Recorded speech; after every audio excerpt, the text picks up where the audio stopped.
अच्छा, मैं शुरू करूँ। बहुत बहुत धन्यवाद आप सब लोगों का यहाँ पर आने के लिए। आप सबको मेरा सादर प्रणाम।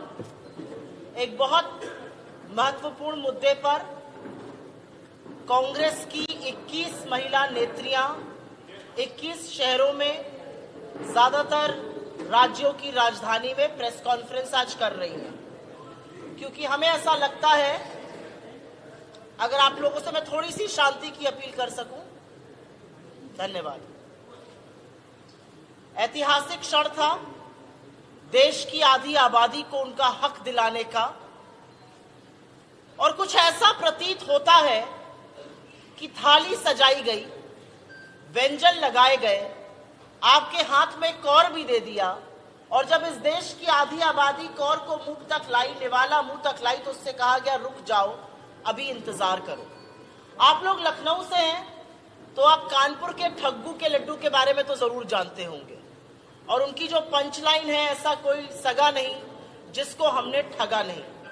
भारतीय जनता पार्टी की सरकार ने एक तरह से उसी को आत्मसात किया है। यह ऐतिहासिक क्षण था, और असलियत बताऊं आपको, जब पता चला कि महिला आरक्षण बिल पास होने वाला है तो सब लोग प्रफुल्लित हुए। हमें लगा हाँ, हम ओरिजिनल शिल्पकार हैं इस बिल के, लेकिन अगर सरकार इसको ला रही है अच्छी बात है।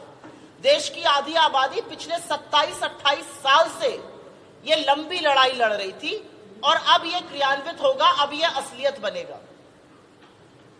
लेकिन आज देश की आधी आबादी अपने आप को ठगा महसूस कर रही है, क्योंकि सरकार ने ये बिल लाई, हम सब ने साथ मिलकर इस ऐतिहासिक बिल को पास भी किया, लेकिन असलियत यह है कि जो 2 कंडीशन सरकार ने इस बिल पर लगाई, उससे महिलाओं का जो इंतजार है महिला आरक्षण का, वो अभी बढ़ा रहेगा। अभी किसी को नहीं पता वो कब लागू होगा, और अगर सरकार के गृह मंत्री को सुनिए तो 2029 तक होगा। अगर सरकार के बाकी मंत्रियों और उनके सांसदों की बात जो संसद में कही है सुनी जाए, तो ये 2039 से पहले, 2039 से पहले लागू होने वाला नहीं है। और मैं अपने आप से नहीं बोल रही हूं, इनके सांसदों ने आर्टिकल 82 और आर्टिकल 81(3) का हवाला दिया है। वो दोनों आर्टिकल ये कहते हैं, इसका संशोधन भी हुआ है, 84th अमेंडमेंट हुआ है। वो दोनों आर्टिकल साफ तौर से ये कहते हैं कि 2026 तक जो परिसीमन फ्रीज किया गया है, वो अगला परिसीमन तब होगा जब उसके बाद की जनगणना हो जाएगी। उसके बाद की जनगणना मतलब 2031 की जनगणना, उसमें 1.5-2 साल लगेगा, फिर डिलिमिटेशन कमीशन बनेगा, फिर होते होते 34 का चुनाव बीत जाएगा, फिर 39 में हो सकता है इसको लागू किया जा सके। तो ये वो झुंझुना है जो सरकार ने खूब गाजे बाजे के साथ इस देश की महिलाओं के हाथ में रख दिया है, और कहीं पर यह बहुत बड़ी गलती कर दी कि महिलाओं की जो कंबाइंड इंटेलिजेंस है, जो उनकी सामूहिक समझ है, उसको बहुत कम आंका। सरकार ये भूल गई कि देश की आधी आबादी घर भी चलाती है, सत्ता भी चला सकती है, काम भी करती है, और वो इंटेलिजेंट है।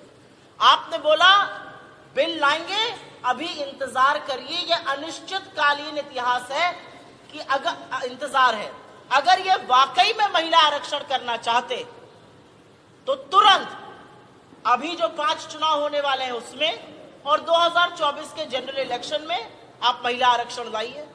अगर आपकी नीति और नियत में खोट नहीं होती तो आप जरूर लाते। असलियत यह है कि राज्यों में अपनी हार देखकर, आगामी चुनावों में हार देखकर, नैरेटिव हाथ से फिसलता देखकर, अडानी के महाघोटाले देखकर कुछ करना जरूरी था, और कुछ करने के चक्कर में महिला आरक्षण का बिल ले आई। ये कहां से शुरू हुआ, मैं इसको आपको बता देती हूं। अडानी का महाघोटाला सामने आया, इंडिया की बैठक थी मुंबई में, राहुल गांधी जी ने वहां पर प्रेस कॉन्फ्रेंस करी, तुरंत एक शगुफा छोड़ा गया कि भारत का इंडिया का नाम बदला जाएगा। फिर इतना आक्रोश हुआ, लोगों ने कहा मां को इंडिया बुलाओ, या भारत बुलाओ, या हिंदुस्तान बुलाओ, या सरजमी बुलाओ, या वतन बुलाओ, सब एक है। तो बेचारे पीछे हो गए।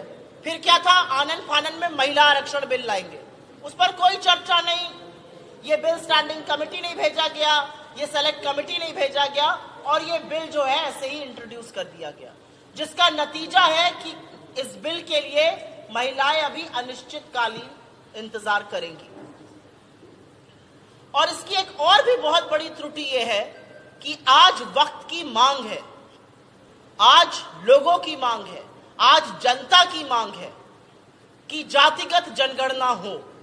और इसीलिए हम बार बार कह रहे हैं कि इस बिल में आपने अनुसूचित जाति, अनुसूचित जनजाति को जो आरक्षण दिया है, वैसा ही आरक्षण आप पिछड़े वर्ग से आई महिलाओं को भी दीजिए। इस देश में जितनी आबादी उतना हक, अगर ये बात की जाएगी तो ये जरूर पूछा जाएगा कि उन लोगों को इसका फायदा क्यों नहीं मिल रहा है। 2011 की जातिगत जनगणना हुई है, आप उसका आंकड़ा तुरंत साझा करिए देश के साथ।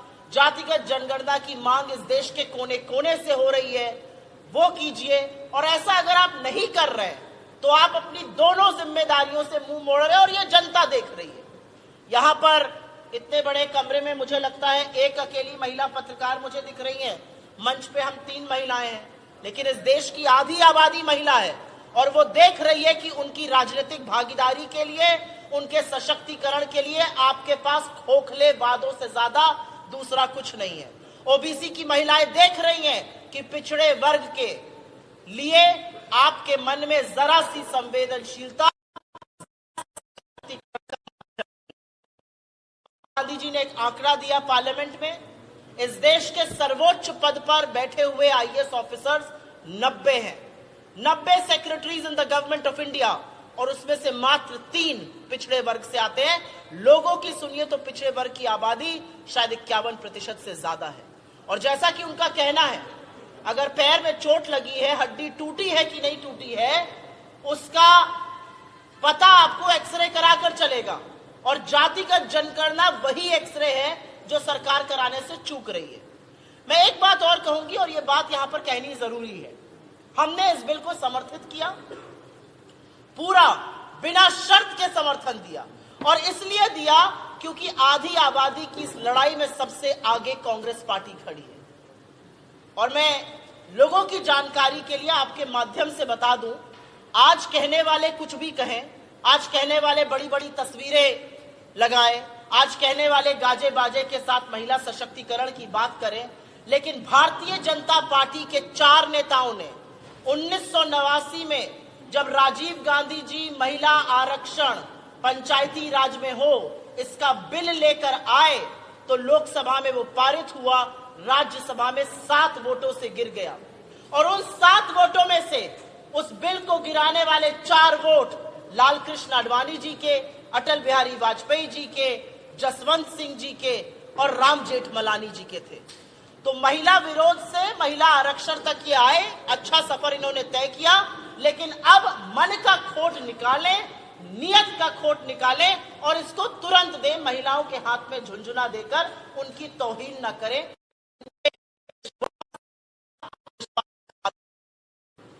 मैं एक बात और कहना चाहती हूं, और यह भी बात यहां पर कहनी जरूरी है।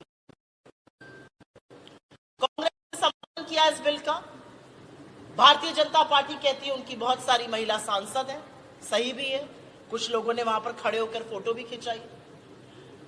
उन महिला सांसदों में से कुछ नेत्रियां मंत्री भी हैं। लेकिन उत्तर प्रदेश में जब भयावह कांड हाथरस का होता है तो ये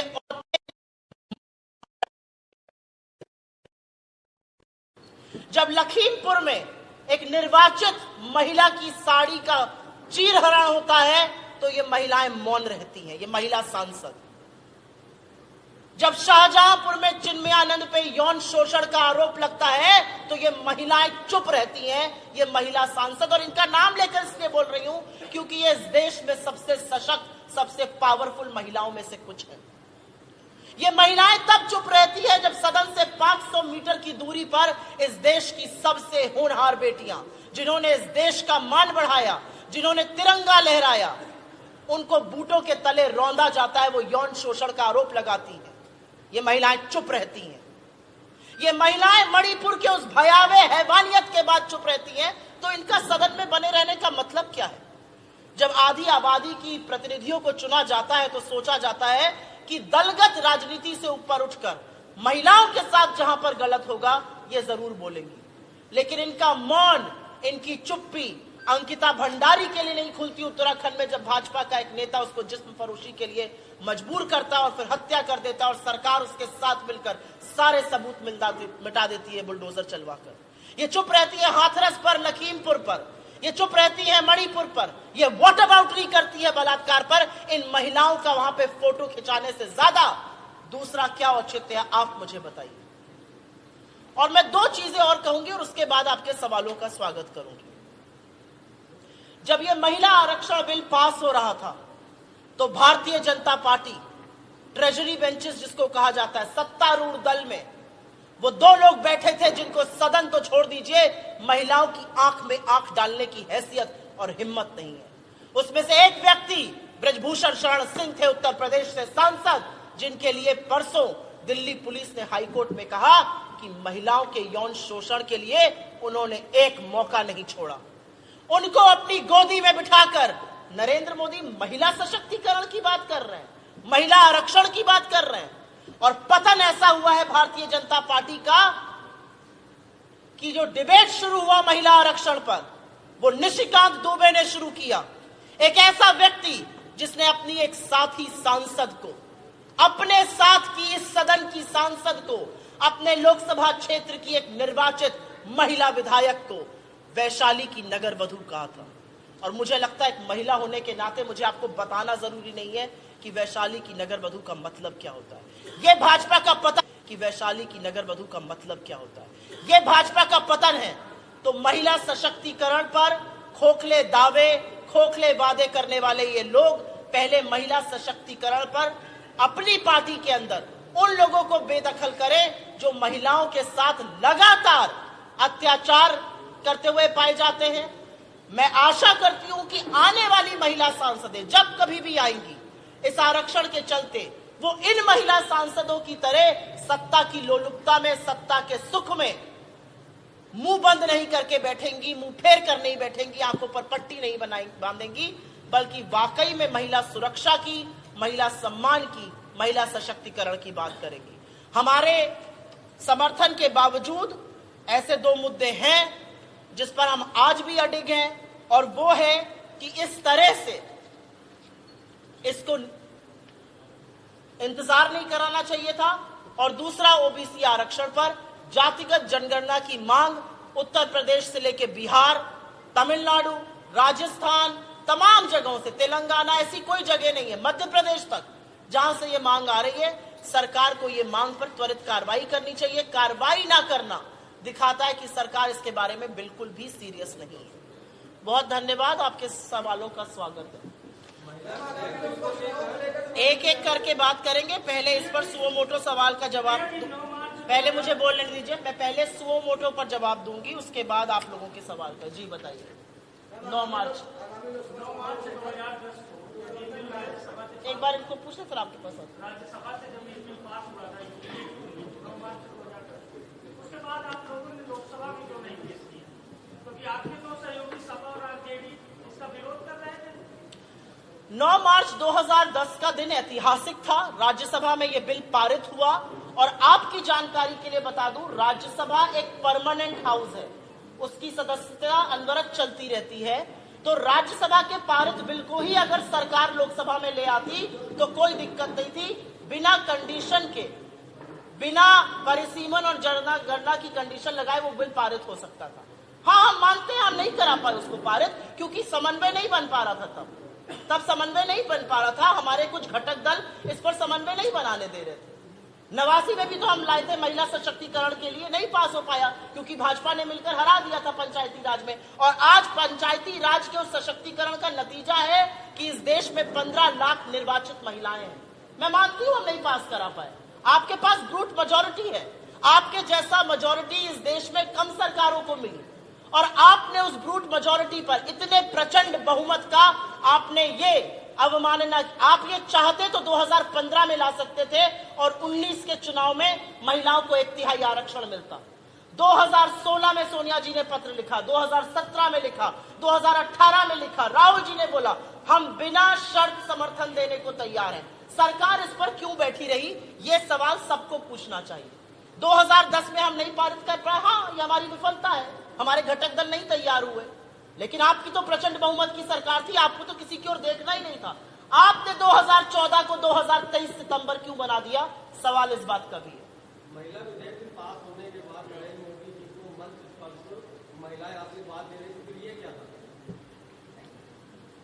भाड़े के भीड़ ले आइए, नारे लगवाइए यहां पर मेरे नाम का जिंदाबाद, तो ये क्या होगा? ये प्रेस वार्ता है, प्रेस वार्ता में आप मुझसे सवाल पूछने आए हैं। देश की आधी आबादी को आपने बोला हम महिला आरक्षण देंगे, कब देंगे इसका जवाब नहीं है। परिसीमन पे क्यों निर्धारित किया, जवाब नहीं है। जनगणना पर क्यों आधारित किया, जवाब नहीं है। ओबीसी की महिलाओं को क्यों नहीं दिया, जवाब नहीं है। तो ये क्या है? एक एक करके लेंगे, अभी वो पूछे फिर मैं आपके पास आऊंगी। पहले वो बोल दें, उसके बाद मैं आपके पास आऊंगी।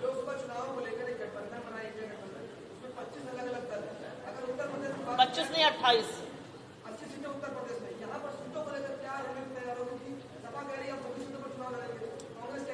आपके सवाल का मैं जवाब दूंगी, पहले सुओ मोटो का दूंगी, इसलिए मैंने कहा था पहले इस पे जवाब दे दूं, आपके सवाल का जवाब मैं दूंगी। इस पर कोई और महिला आरक्षण पे कोई और सवाल है क्या किसी का? क्या जनगणना और डिलिमिटेशन की जरूरत वाकई थी या इसको अभी लागू किया जा सकता है? बिल्कुल किया जा सकता है, अगर सरकार चाहे तो आज लागू कर सकती है, आज, और हम बिना शर्त समर्थन देने को तैयार है, आज लागू कर सकते। सरकार को कुछ नहीं कहना है, सरकार को कहना है लोकसभा ने ये पारित किया है, हमने पुनर्विचार किया है, हम इसमें से ये 2 कंडीशंस हटाते हैं, बुलाए एक स्पेशल सेशन। सरकार नोटबंदी में सारे देश को खड़ा कर देती है 1 घंटे के डिसीजन में, 370 हट जाता है 1 दिन में, लॉकडाउन लग जाता है 1 घंटे में, लाखों मजदूरों को पैदल चला दिया जाता है 1 घंटे में, और महिलाओं को बोला जाता है अभी 16 साल इंतजार करिए। 27 साल से इंतजार कर रही है महिलाएं, चाहे तो आज लागू कर सकते हैं। मैं अब आप सारे सवाल आप ही नहीं पूछ सकते ना, आपके सवाल का मैं जवाब देती हूँ। 28 घटक दल हैं इंडिया गठबंधन में, और मुझे लगता है कि जो राहुल जी ने लगातार बात कही है, मैं उसी बात को दोहराऊंगी क्योंकि वही सच है। ये गठबंधन क्यों बना है?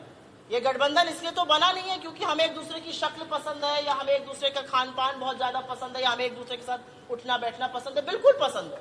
लेकिन ये गठबंधन इसलिए बना है क्योंकि हमें लगता है कि आज जो देश की स्थिति है, आज जो लोकतांत्रिक संस्थाओं की अवमानना की जा रही है, आज जो प्रेस को डराया धमकाकर चरण चुंबकों की एक फौज खड़ी कर दी गई है, कुछ को छोड़कर, आज जिस तरह से अभिव्यक्ति की आजादी पर रोक है, आज सरकार की संस्थाएं जो कि भाजपा का फ्रंटल बन चुकी है, अगर ऐसे ही चलता रहा तो लोकतंत्र का कोई मतलब नहीं रहेगा।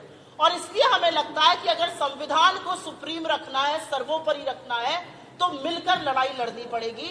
और ऐसा गठबंधन, प्री पोल, इस तरह की समन्वयता, इस तरह का कंसेंसस ऑन मोस्ट इश्यूज हमने पहले कभी नहीं देखा है। और जहां पर जो पार्टी है वो बिल्कुल अपनी दावेदारी करेगी, हर पार्टी दावेदारी करती है, लेकिन अंततोगत्वा हम सब बैठकर डिसाइड करेंगे कौन कहां पर कितनी सीट पर लड़ेगा। असलियत बात, मुझे अपनी बात पूरी करने दीजिए, ये टीवी डिबेट तो है नहीं कि आप बीच में बोलिएगा।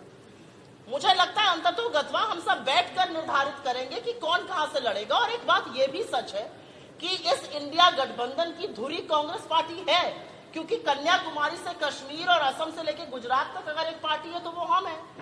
करीब 190 सीट पर हमारा और भाजपा का एक सामने आमने मुकाबला है, तो बिल्कुल कहीं पर हम थोड़ा मन बड़ा करेंगे, कहीं पर किसी और को करना पड़ेगा, लेकिन नुक्ताचीनी करने की जरूरत नहीं है। मुझे लगता है कि समन्वय स्थापित कर जैसे हमने कुछ मुद्दों पर किया है, जरूर हम एक साथ मिलकर इस गठबंधन में सीट शेयरिंग भी आराम से कर लेंगे।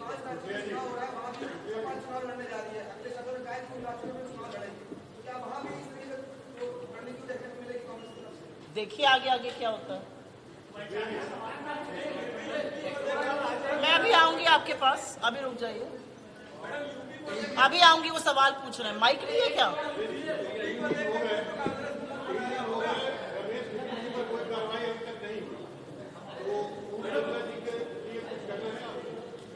मुझे ये कहना है कि जो 70 साल का हिसाब मांगते थे उन्होंने आजादी के 76 साल में वो करके दिखा दिया जो पहले कभी नहीं हुआ था।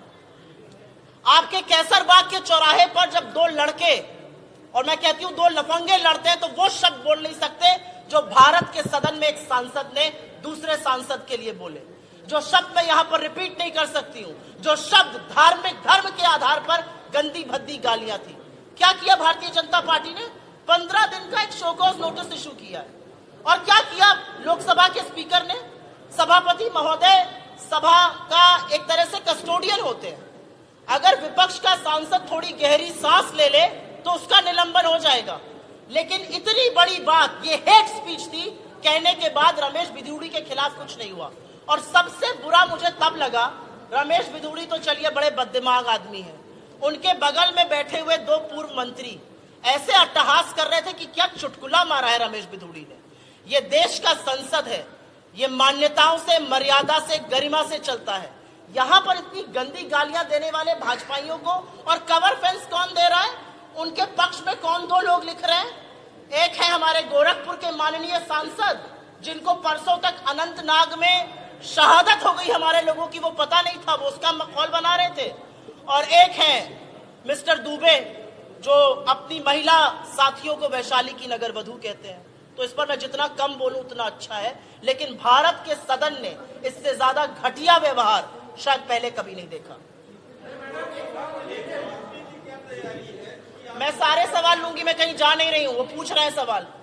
हाँ, इनको माइक दो ना पीछे।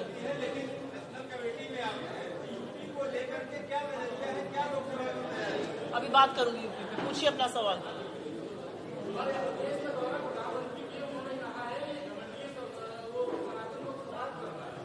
क्या बोला उन्होंने? आप अपनी माँ को क्या बुलाते हैं? आप अपनी माँ का कोई संबोधन करते होंगे ना, क्या करते हैं? माँ, आप माँ बोलते हैं। मैं अम्मा बोलती थी जब तक वो जिंदा थी, अभी भी बोलती हूँ। आप क्या बोलती हैं? ये मम्मी बोलती हैं। जो अपनी माँ का नाम बिगाड़ सकता है, उससे ज्यादा घटिया मानसिकता के व्यक्ति दूसरे नहीं हो सकते। अगर इस देश को हम अपनी माँ कहते हैं, भारत माँ कहते हैं, हिंदुस्तान कहते हैं, इंडिया कहते हैं, अगर आपका दिल इस देश के लिए धड़कता है तो आप घमंडिया कहिएगा, क्योंकि आप एक गठबंधन से डर गए। आज तक घमंडिया नहीं था। क्या दिक्कत इंडिया से हो गई? अभी तो न्यू इंडिया बनाने चले थे, अब घमंडिया कहने लगे। अपनी मां के नाम को विद्रूप करने वालों पर मुझे टिप्पणी करनी ही नहीं है। असलियत यह है। सवाल आप लोग भी पूछना शुरू करिए। अपनी मां का जो नाम बिगाड़ता है, उसको शास्त्रों में क्या कहा गया है, वो मुझसे यहां मत कहलवाइए।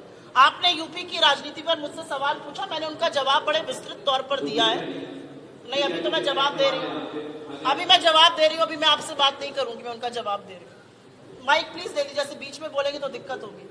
Somebody handle the mic ना, when I finished an answer, then give the mic। बीच में क्या माइक दे दिया है? मुझे लगता है यूपी पर मैंने बहुत विस्तृत आंसर दिया उनको।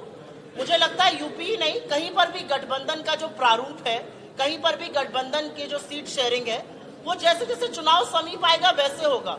किसी भी गठबंधन में सीट 6 महीने पहले डिसाइड नहीं हो जाती है। हम सबकी आपस में बातचीत चल रही है, हम सबका संपर्क स्थापित है, हमारी तैयारी भी चल रही है। आगामी दिनों में आपको चीजें जैसे जैसे होती जाएंगी पता चलती जाएंगी। ये गुपचुप तरीके से तो गठबंधन हुआ नहीं है, सार्वजनिक रूप से हुआ है, सार्वजनिक रूप से सब लोग मिल भी रहे हैं, तो हम आपको सब बताएंगे। हम वो लोग तो है नहीं कि सीना ठोक कर बोले एक अकेला सब पर भारी और 15 दिन बाद 38 लोगों को लेकर खड़े हो जाए क्योंकि सामने इंडिया खड़ा है। हम वो लोग नहीं है। असलियत ये है कि इंडिया का नाम सुनकर बड़े बड़े कांप जाते हैं। असलियत ये है कि इंडिया के आमने सामने कोई भी खड़ा होगा, जीत इंडिया की होती है। ये बात मोदी जी अच्छी तरह से जानते हैं। आप सवाल पूछ रहे थे, मैं सुन रही हूँ, आप बोलिए।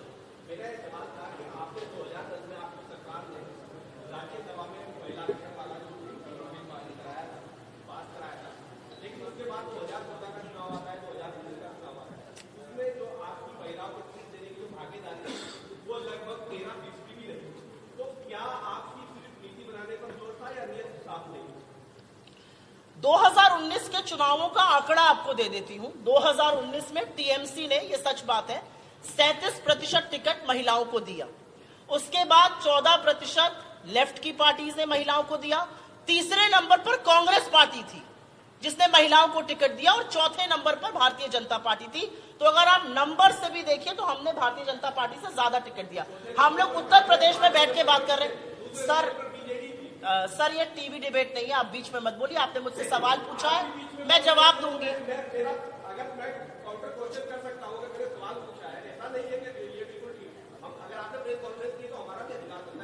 मेरे जवाब के बाद आप सवाल दोबारा से पूछ लीजिएगा, बीच में मत पूछिए। मेरा जवाब खत्म हो जाए आप पूछ लीजिएगा। 2022 के विधानसभा चुनाव में उत्तर प्रदेश में जहां हम बैठे हैं, हमने 40% टिकट महिलाओं को दिया था, और तब सबने इसको चुनावी स्टंट बनाया था। मैं तो चैलेंज करती हूं, महिला सशक्तिकरण की जो बात कर रहे हैं, 12.6% से ज्यादा टिकट महिलाओं को देकर दिखा दे। तो प्रत्युत्तर और उत्तर होना अलग बात है, नीति और नियत में खोट है, ये बात साफ है। आपके पास प्रचंड बहुमत है, दुनिया की कोई ताकत आपको रोक नहीं सकती आज महिला आरक्षण लागू करने के लिए। आपने जबरदस्ती एक नया पेच फंसाया है परिसीमन और जनगणना का।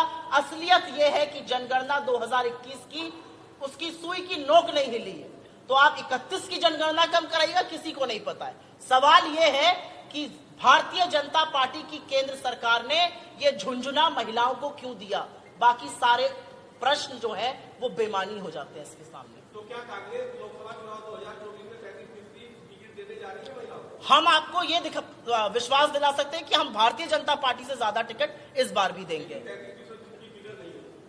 40% दिया था पहले, उसके लिए 2 कॉलम लिखिए फिर बात करेंगे। चलिए,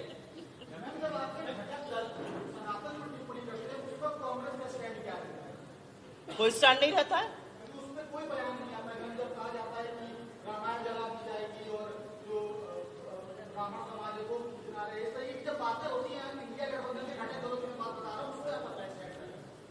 घटक दल है, हम निवाले हमारे जुड़वा थोड़ी है कि जो वो कह रहे हैं वो हम कह रहे हैं, हमें छुओ तो उनको दर्द होगा, ये तो नहीं है। वो कुछ कह रहे हैं, हर चीज पर हमें बोलने की जरूरत नहीं है। हमने हमेशा से कहा है कि हमारे अकॉर्डिंग इस देश की आत्मा, इस देश की नींव सर्वधर्म संभाव पर है। किसी भी धर्म की अवमानना करना टोटली गलत है। लेकिन उसी बात पर मैं आपसे एक बात काउंटर पूछ लेती हूँ। महिला हूं, महिला आरक्षण की बात कर रही हूं, हिंदू धर्म की अनुयायी हूं, बिना पूजा किए अन्न नहीं ग्रहण करती हूं। हमारे धर्म में कहा गया है यत्र नार्यस्तु पूजयन्ते रमन्ते तत्र देवता। तो अगर आप हिंदू धर्म और सनातन धर्म में यकीन करते हैं तो ब्रजभूषण शरण सिंह को बगल में नहीं बैठा सकते हैं जिस पर यौन शोषण का आरोप है। अगर आप सनातन धर्म में यकीन करते हैं तो आप महिलाओं की अवमानना नहीं कर सकते हैं जो कुलदीप सिंह सेंगर आपके एमएलए ने करी, और आप चुपचाप बैठे रहे जब तक इलाहाबाद हाईकोर्ट ने टिप्पणी नहीं कर दी। तो अगर सनातन की बात करनी तो पूरी तरह से करिए। सनातन धर्म में क्या है? दैहिक दैविक भौतिक तापा, राम राज नहीं कहूं व्यापा, बेरोजगारी, महंगाई, आर्थिक असमानता, मणिपुर में औरतों को नंगा टहलाया जा रहा है और आदमखोर की फौज उनको छू रही है, उनके उन पार्ट्स को छू रही है जिनका नाम मैं यहां नहीं ले सकती। आप सनातन के अनुयायी हैं, आप सनातन धर्म पे बात करेंगे। मेरा भारतीय जनता पार्टी से यह सवाल है, आपका कोई नैतिक अधिकार नहीं है सनातन पे बात करने का। हमारे धर्म में औरत को देवी का दर्जा दिया गया है, आप किस मुंह से सनातन धर्म की बात करते हैं?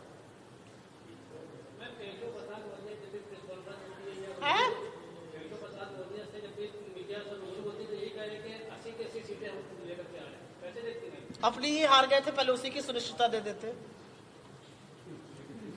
पहले कहिए आपको ये गारंटी दे कि अगली विधानसभा में अपनी जीत जाएंगे, फिर बाकी गारंटी देंगे केशव प्रसाद मौर्य जी।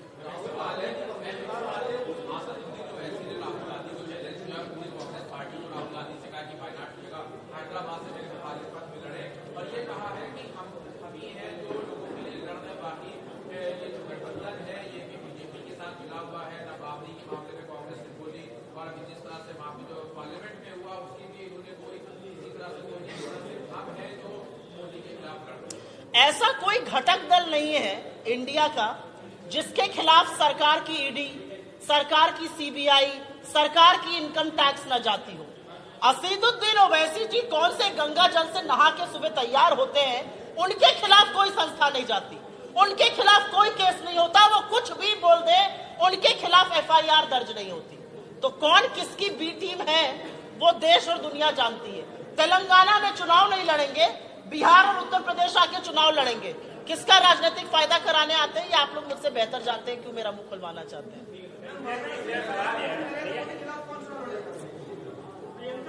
मेरा सवाल यह है कि मोदी एक ट्विटर जारी किए हैं, मोदी जैसा नेता देश को एक सॉन्ग जारी किया। बिल्कुल सही है, आपको इसमें विस्मय है क्या? मोदी जी जैसा नेता इस दुनिया में कोई नहीं है। मोदी जी इतने बड़े नेता हैं कि मोदी जी ने इस देश को बेरोजगार बना दिया। मोदी जी ने मेरे देश को इस कगार पर लाके खड़ा कर दिया कि अगर 80 करोड़ लोगों को फ्री का राशन ना दीजिए तो वो जिंदगी गुजर नहीं कर सकते। सही बात कही गई है। मोदी जी ऐसे नेता हैं कि 78 दिन तक महिलाओं का शोषण होता रहा मणिपुर में। उनका हवाई जहाज फ्रांस जाएगा, अमेरिका जाएगा, ग्रीस जाएगा, इजिप्ट जाएगा, तमाम जगह जाएगा, साउथ अफ्रीका जाएगा, बस मणिपुर नहीं जाएगा।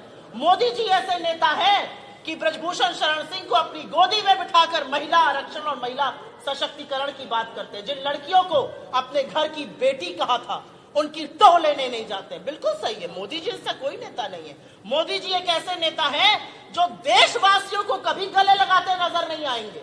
कैमरा आज जब लग जाएगा तो किसी का पैर धोएंगे। मोदी जी ऐसे नेता है कि मध्य प्रदेश में आदिवासी के ऊपर उनका भाजपा का नेता पेशाब करेगा, वो चुप रहेंगे। मोदी जी ऐसे नेता है जो दुनिया के नेताओं से जाके गलबैया करेंगे, जबरदस्ती गले मिलेंगे। कुछ लोग तो पीछे हट जाते हैं, लेकिन अपने देश में किसी को गले लगाते नजर नहीं आए। कभी आपने देखा है मोदी जी ने गल बड़ा भर के राजनाथ सिंह को गले लगा लिया, वो आपके सांसद है? कभी नहीं। एक बार चल रहे थे परेड में, उनको बोला चलो हटो, कैमरे में नहीं आ रहा हूं, कैमरे में मुझे अकेले आना चाहिए। तो बिल्कुल मोदी जी जैसा कौन है? जब वो मुझे बताएंगी तो मैं आपको जरूर सूचित करूंगी। धन्यवाद। क्या है आरबीआई?